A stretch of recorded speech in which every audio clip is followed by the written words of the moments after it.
hilarious. She provided a distraction.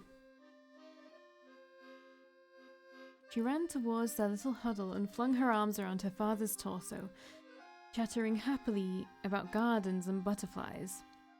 A young, ragged girl followed behind her. Emily wasn't sure how old the girl was. Her dirty blonde hair hid the left side of her face. You could just see faint traces of scars peeking through. A surge of motherly affection caught hold of her heart. "Hello there, young lady." The girl looked down at her toes, but she gave her a shy smile. "I see you've made a crown of roses." Give me a second.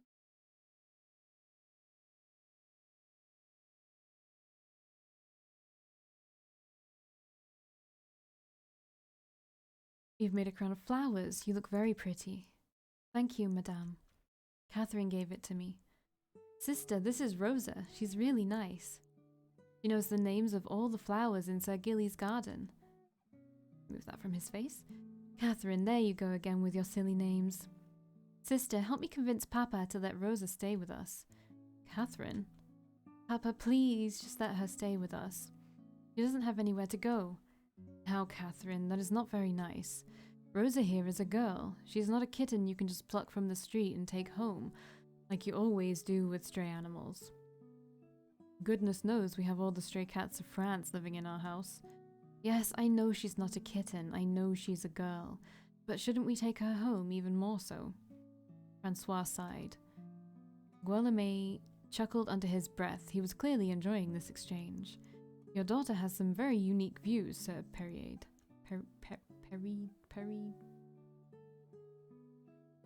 Perried? I fucking don't know. I don't know. I wish I knew. I wish I knew. "Well, Sir Gilly, what do you think, huh?" Guillaume's face lost his casual bystander look. "You're a marquis. I'm sure my father would follow your orders, right? Shouldn't we take Rosa home?" Guillaume's brows furrowed at being put on the spot so suddenly. He stole a glance at Francois, who was silently pleading with his eyes not to humor the child. He cleared his throat. "Well, I'm sure it's up to your father since he owns the house. He will have to clothe and feed Rosa, you see?" "Yes, but I've got all that figured out. Ever since Sister moved to work, nobody minds the house anymore. And I have to wash the dishes every time. Ugh. Papa's so busy, and we always have enough food for the two of us. If Rosa stays, then I wouldn't be so lonely on my own. She'll wear Sister's old clothes, and we'll mind the house when both Sister and Father are away. She can wash the dishes sometimes, and I'll wash them sometimes." Guillaume and Francois shared a look. "And besides, if it were up to me, I'd have people take one girl home in their house and give her food. Girls don't even eat that much, not sure about boys." He thought for a bit. "But I'm sure it's not too much that people can't take them home too. One time, I ate one whole plate of potatoes and my stomach hurt. If Rosa was there, I wouldn't have eaten so much. Maybe." Guillaume couldn't help but laugh. Francois rubbed his neck in embarrassment. "I'm so sorry, sire. She's very headstrong." "Father, I'm sure taking Rosa in wouldn't be much trouble for us financially, yes? My new work pays better. I'm sure we can adjust." "Well, about that. Perhaps if Rosa works in my household, it wouldn't be much of a burden to your family, Sire Perried? I'm gonna go with Perried. Perried. Sir Gilly is great. You are truly a kind soul, Sire. Not at all. I'm sure I need her help more than she needs mine. Isn't that right, Rosa? In that case, I would love to offer my home to Rosa, although I am still worried that this is supposed to be more complicated, sire. What about her family or her friends? Are we violating any laws, perhaps? I'm not even sure. As long as it's consensual, sire, the details can be smoothed out later. The girl was quiet the whole time. She was looking at her toes, or at Catherine. Rosa, do you have any family, relatives or friends you stay with? No, sire. My mother died a long time ago, but she guides me always, so please don't be compelled to mind me. No, don't go back to the streets, Rosa. It's September. It's going to be really cold soon. Sir Gilly will even give you work. Stay with us. But Catherine... Francois sighed in surrender. All right, she can stay for the night. Papa. Just for tonight. Then we'll see if she wants to stay for longer. Catherine, you cannot hold people in their place just because you want them there. Do you understand? If Rosa wants to leave, she may leave. You cannot keep her like an object. Guillaume cleared his throat. That is sound advice, sire parried. Yes, Papa, I understand. Rosa, please make yourself comfortable in our home. Thank you. Papa is the best. Catherine turned to Guillaume again. Sir Gilly, don't you think if everyone with a house takes one person home, nobody would freeze in the winter? You should make it into a law. They'll obey you because you're the Marquis, and because you're tall. Oh, so people obey my orders because I am tall? What a compliment.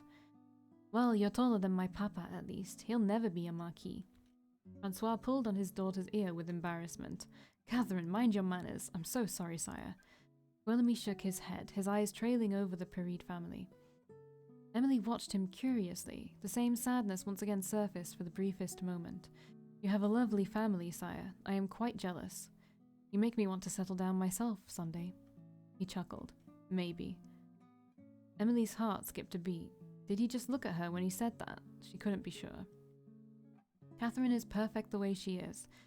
It is one of the reasons why I am very invested in her. Guillaume knelt down till he was eye to eye with Catherine. He patted her head.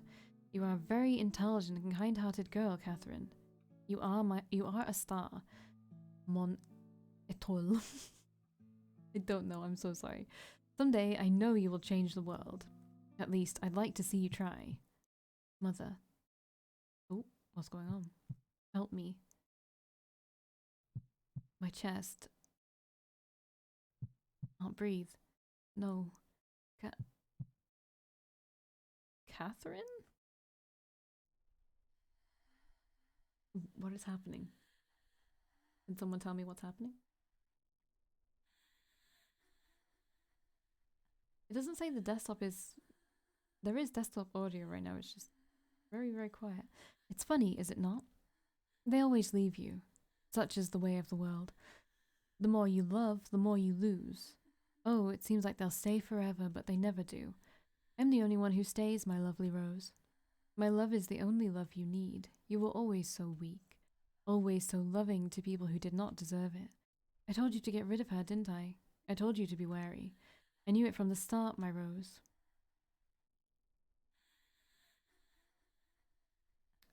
She led you astray.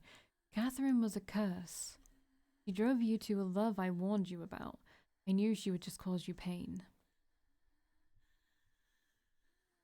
I'm not going to say that. I'm glad you're back to me. I was so worried about you, darling. She almost led you astray. Away from me. Trust in Mother, darling. I am just glad to have you back to myself. Your silence bothers me, child. She was important to me, Mother. I loved her. Mother only laughed as Rosa screamed out her pain. Rosa felt strong arms shake her awake. Rosa. She opened her eyes and was hit by a strange sadness that crushed her. She was dazed for a moment. Why was she so sad? And then she remembered. Her best friend was gone. She was gone. He looks older. Rosa? How are you feeling? Guillaume sat by her bed, a hand in hers. Rosa didn't realize she had been holding onto it tightly in her fitful sleep. She broke from his grasp and clutched her knees. Rosa? She remained silent. I came to check on you. You went into shock and lost consciousness. I can only imagine. How hard it must have been for you to see her, like that. His words echoed in her brain, yet she did not register much of their meaning. Rosa still refused to speak, and Guillaume fidgeted with his glove. The wake will take place as soon as possible, Rosa. I just wanted to let you know that she is being taken care of. He's hiding something. There was a slight triumph in Mother's voice. He wants to get rid of her body as soon as possible. Don't you see it, child? Tell me you're not falling for this. Rosa was tired. Mother, always the cynic, would say such things. She hated anyone who came close to Rosa's heart. Rosa didn't want to hear it. She didn't want to deal with anything right now. All she wanted to do was wallow in her loneliness, to curl up inside the hole Catherine had left behind and sleep. My child, tell me you see it.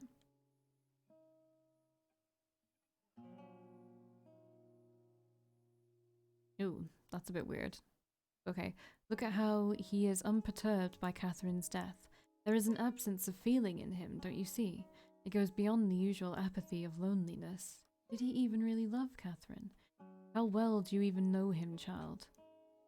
I've known him for as long as I knew Catherine, Mother. He is a close friend. I didn't ask how long you've known him, but how well.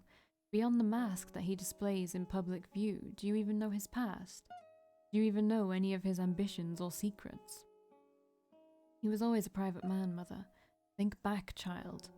Isn't it curious how all his past relationships have ended in disaster? Everything he touches crumbles.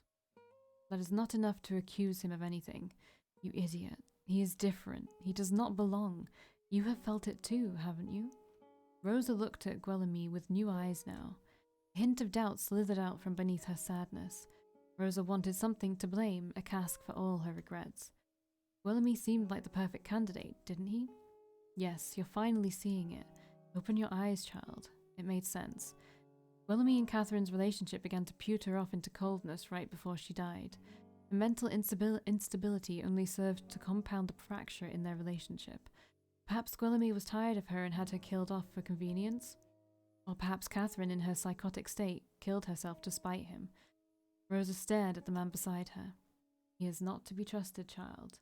He is a demon. Guillaume returned Rosa's angry stare with a resolute look. I know you must hate me, Rosa. I am aware that I only aggravated Catherine's condition with my presence. I know the feeling when I am not wanted. He stood up, a hard yet kind look on his face. Just remember that I will always be here for you. As much as I was there for Catherine, even though she spat me out. Rosa bit her lip. When Catherine had refused to eat, it had been Guillaume who fed her and attended to her. Despite Catherine hurling abuse at him, he had tried to care for the sick woman himself. Lies, all lies. I'm a bit confused, like the time skip is very confusing. Keeping up appearances. Then what is it that he has done, Mother? Catherine committed suicide. It was not by his hand that she died. You're just going to leave it at that? Look at his face and tell me you trust him wholeheartedly. Rosa tried to search for the answer in Guillaume's eyes, but as always, his face betrayed only few emotions. I don't know. Mother was screaming now. He killed her. I'm sure he did, and you're letting him get away with it. Please, my head hurts. And you say you loved her. You never loved her, you selfish child. I've always known you were this selfish, just like your father. Stop. You throw people away. Didn't you throw me away when I inconvenienced you? Admit it. You were secretly relieved I died. No, stop it. She screamed back at that last voice. Her mouth quivered. Guillaume stared at Rosa in shock. The outburst had accidentally come out loud. It pulled a plug that kept the tears from pouring out. Now her vision clouded, and she blinked them away again and again. She was not sobbing. She did not even realize her face was wet. Guillaume and Rosa stared at each other, both kindred in their sorrow. He knelt down by Rosa's bed and wiped her tears with his hand. He did not say anything while doing this, and Rosa stared blankly ahead. It almost stunned her how many tears a person's eyes could carry. I loved her too, Rosa. He said it after a while. I know what you're feeling. She didn't know if it was her own, or if Mother's anger was somehow influencing her, but her chest heaved. She balled up her fist so tightly that her fingernails hurt. Shut up. She spat, and the man recoiled at the uncharacteristic bitterness of her words. Catherine was afraid of you in her last days. You did something to her. I know it. She could feel Mother inside her head, building up her anger. He has to be punished. You are to blame. He has to atone. I know you're guilty. He must be punished. Guillaume stared at her dumbfounded for a few seconds, but the man didn't try to appease her.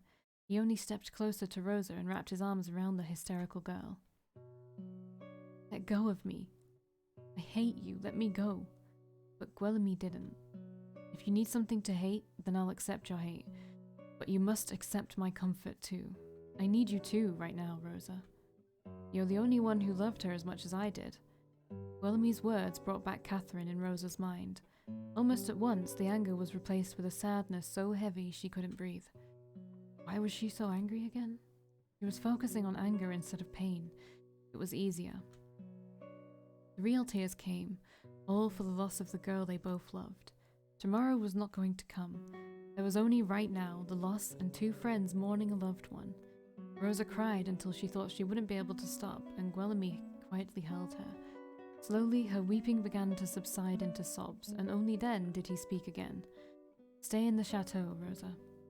I know you are thinking of leaving now that Catherine is gone, but I can't let you wander the streets again. I will take care of you. It's what Catherine would have wanted. Like a spell being broken, these words brought back her anger. Could you possibly know what Catherine wants? He pushed his arms away from her. She's dead. Willoughby's mouth pursed, and he stepped away. I want you to go. Please leave me. Willoughby sighed and closed his eyes. I understand. He turned on his heels and left without another word. Hours seemed like minutes to her. She would fall asleep and awaken in unfit intervals so often that she had lost the exact time. Awake, she would stare at a part of the wall with no coherent thoughts forming in her mind. One would think morning should be spent in a depressive frenzy. All the reasons to grieve are yours, after all. She could wail now if she wanted. She could pull on her hair, curse the skies. She could reminisce the past, admire the frailty of human lives. Unfortunately, it was something less poetic. Pain was simple. It was clean. It was a well-sharpened knife that sliced through the heart in one stroke. No blood, no mess. Empty. When tears were spent, there was just a hole where your heart had been. The hurt called out to you. It lingered. But since there was nothing there anymore, you couldn't find where the pain ended and you began. Rosa slept all day. The sun had gone down twice before she shifted from her bed. She stood up slowly, deliberately, with a purpose. My child, you know I hurt when you're hurt. Already a surge of power flowed within her, fueled by her grief. The power filled her up, and there was so much emptiness inside that the energy seemed to saturate her whole body. Purpose was always a balm for grief. Mother, tell me what to do.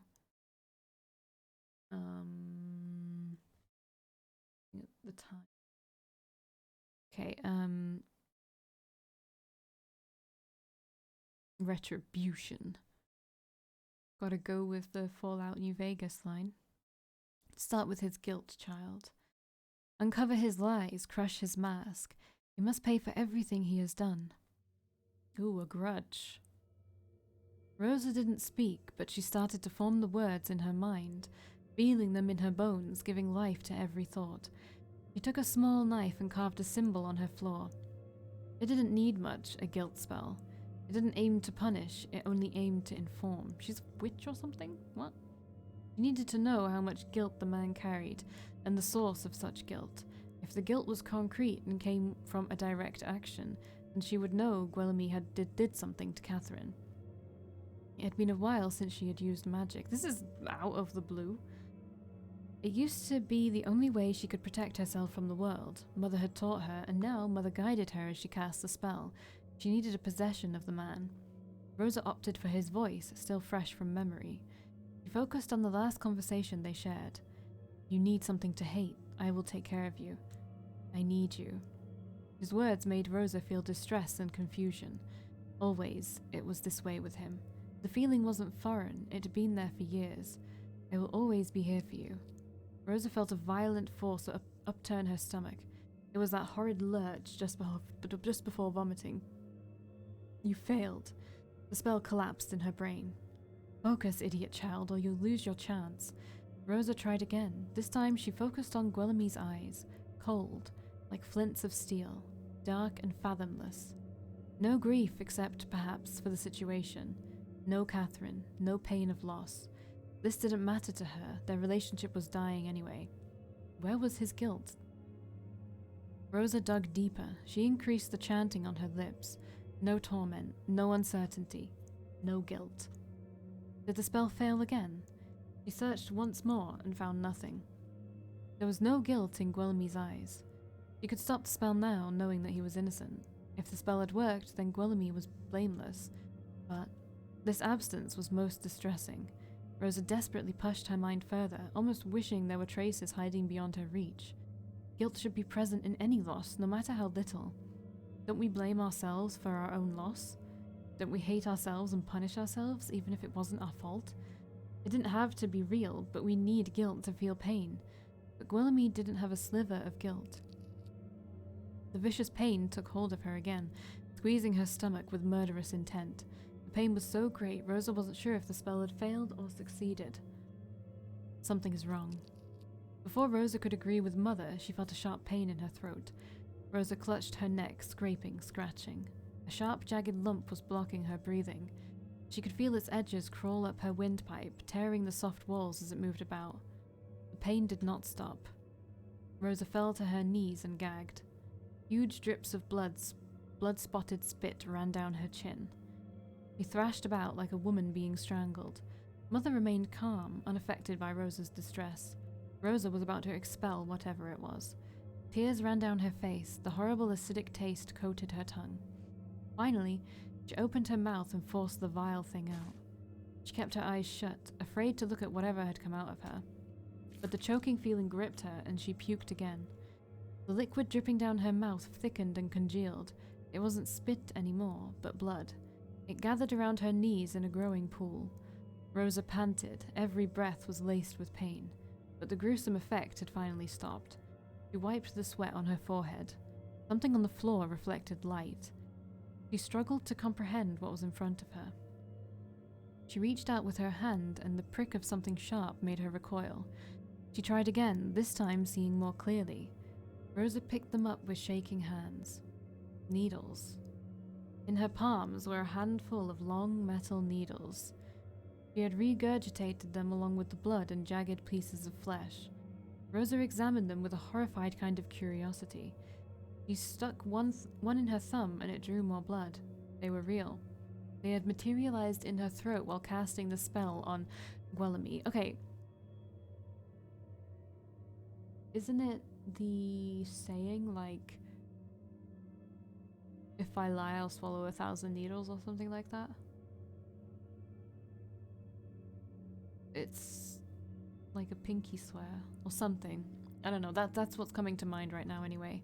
Rosa wiped her mouth. There was something wrong with him. Something potent and dark. Or could it be that she merely botched the spell horribly? She had pushed her limits this time. She had gone too far. But still, a tugging concern was forming. It was as real as the metal needles in her hand. Rosa tried to stand up on her feet, but she was exhausted. Her knees failed her, and she crumpled on the floor like a rag.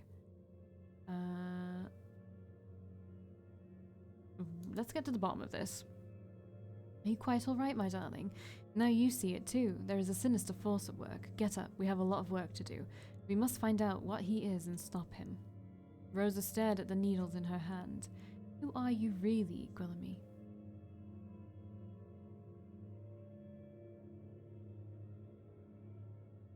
Chapter 3 already? Okay.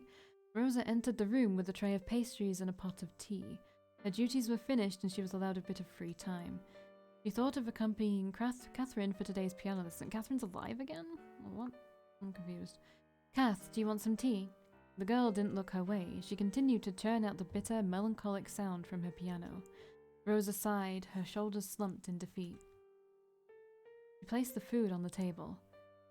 She sat on the stool beside the piano, twiddling her thumbs while her friend continued to stew in her foul mood. Is that a new composition? It sounds nice. Nowadays, you make a new piece every day. It's a shame they're all so sad. Catherine didn't reply to that, but when she spoke again, her words were bitter. I saw them again, those degenerate louts. No shame at all. Kath. All right, consenting damn adults and all that. At least have the decency to close the door. Sometimes I dare say that they want to get caught. When I walked in on them this morning, eating each other's faces, they had this look on them, like they were daring me to say something. Quo? I don't know. I don't know. Again, I don't know. I don't speak French. I'm sorry. I know, like, minimal French. Do they want my applause? Very nice technique, sire. I very much like the way you swap your spit with my sister. Great tongue action. Très merveilleux. I don't know. I'm so sorry. And he even has the gall to speak to me? Be a dear and put them on the table, Catherine, he even said. Like I am a soft-headed giggle mug of a maid. He wanted me to get annoyed, I just know it.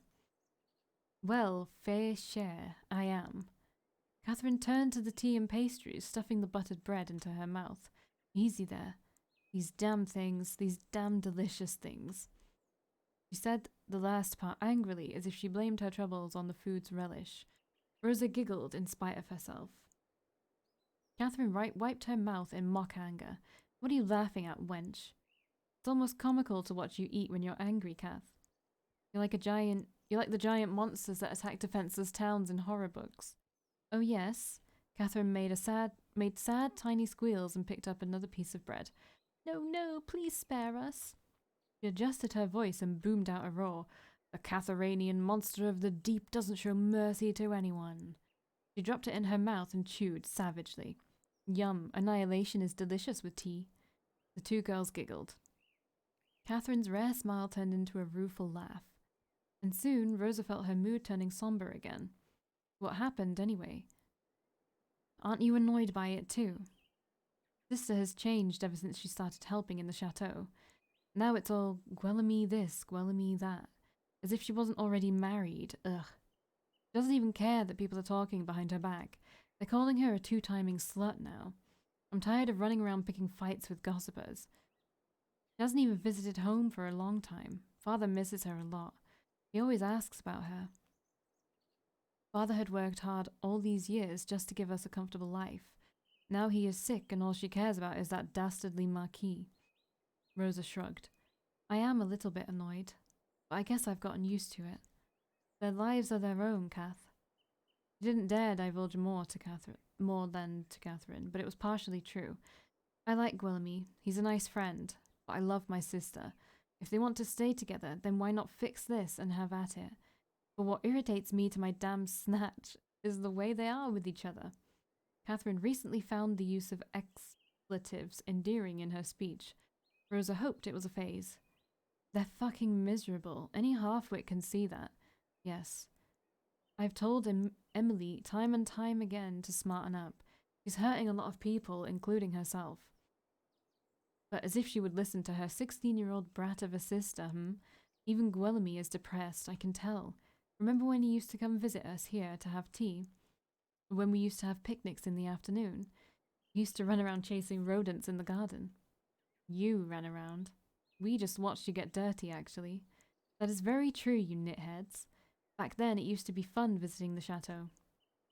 Nowadays, we barely even see him. He just stays in his bureau all day, brooding. It is something adults subject themselves to, like a torture ritual.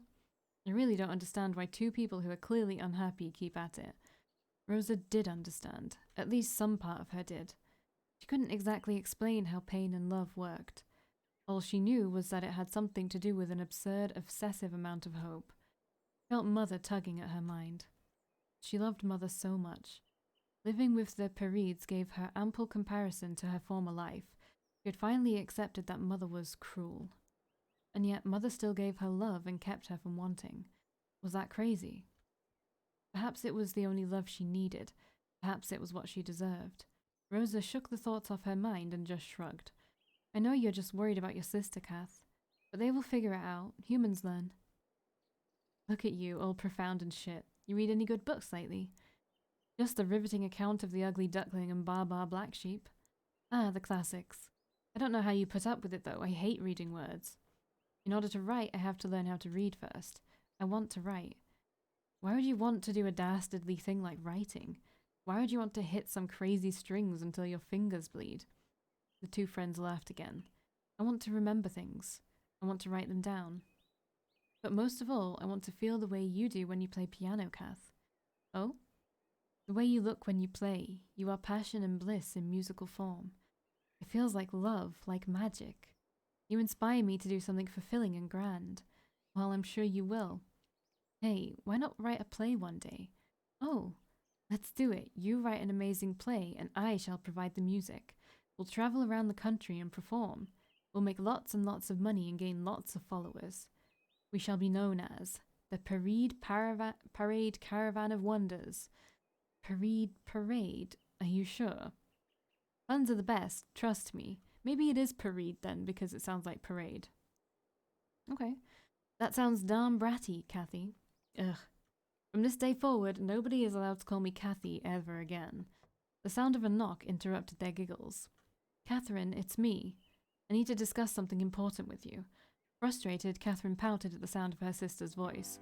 She turned back to her piano and began to pound a sarcastically happy tune. Rosa stood up to open the door. Hello, Rosa. Madam? She had seen little of the older Pereed sister recently, and it astounded her how old she had begun to look. Her once radiant face looked tired and harrowed, almost crone-like. Under her eyes hung huge bags, and yet she still looked quite dignified, full of pride and pomp. There was extra rouge on her skin, and her demeanor was elegant. It was as if pride was her only source of nourishment these days. Do you mind giving Catherine and me a moment of privacy? Rosa gave a small bow. Of course not, madam. Rosa gathered her nursery books and squeezed Catherine's shoulder before stepping out of the room. Rosa entered the quiet room of the library. She was about to approach the table when she noticed Gwilemy already occupying a seat. He was writing something in a book, somewhat immersed in the activity. Rosa stopped dead in her tracks.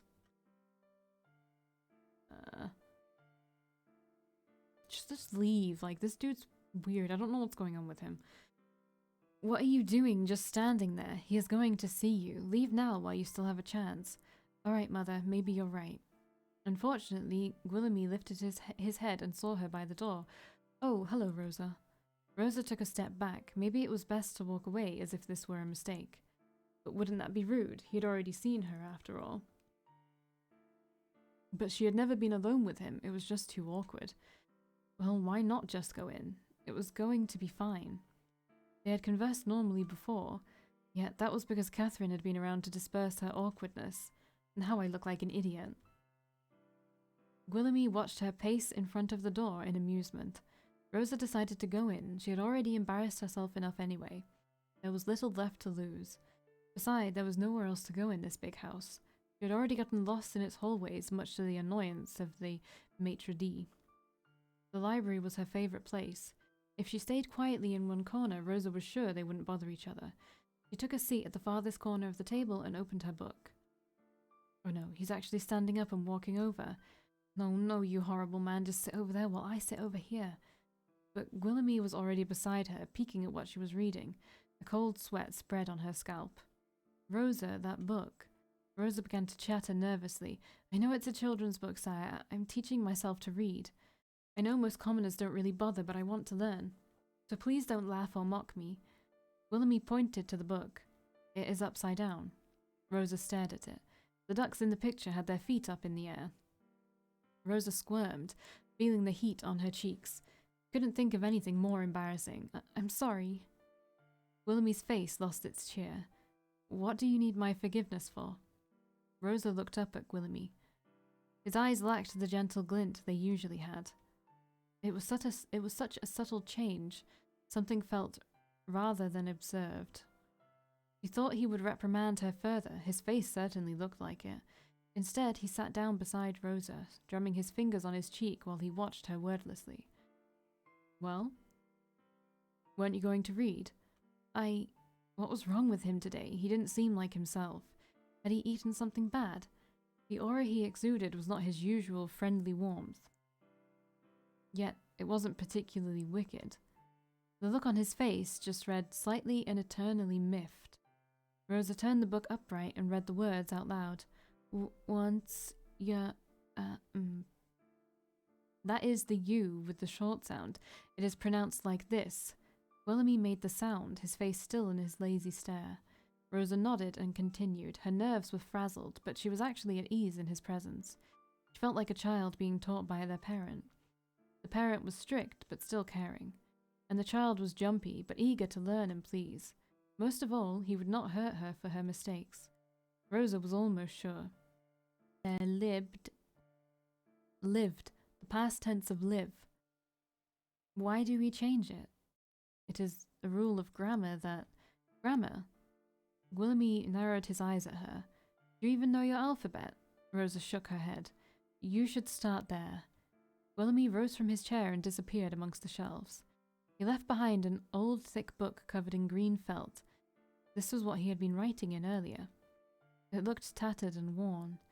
Pages laid fat on its side so that the book didn't close properly. Rosa reached out to peek at the cover when... You are not to touch that. Rosa's whole body froze at the sound of Gwilemy's warning. Gwilemy's stare followed her even as she whispered numerous apologies under her breath. I'm sorry. Willoughby just rolled his eyes. You're always seeking forgiveness for everything. Am I? His hand struck the table in front of Rosa. In the quiet library, the sound rang uncomfortably in her ear. When she looked up, Guillemy's face was looming severely above hers. He moved closer to her, his eyes fixed on her intensely. Rosa's mouth hung open. She struggled to say something, but her wits were like the burning ends of a matchstick.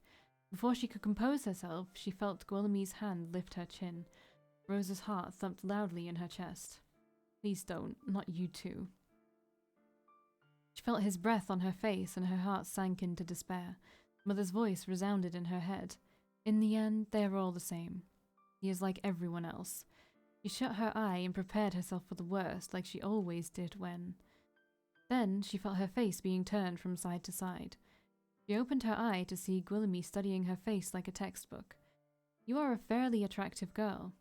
Why do you carry yourself as if it is a slight? He lifted the hair that hid her damaged eye. Rosa clenched her teeth. Is it because you were hurt before?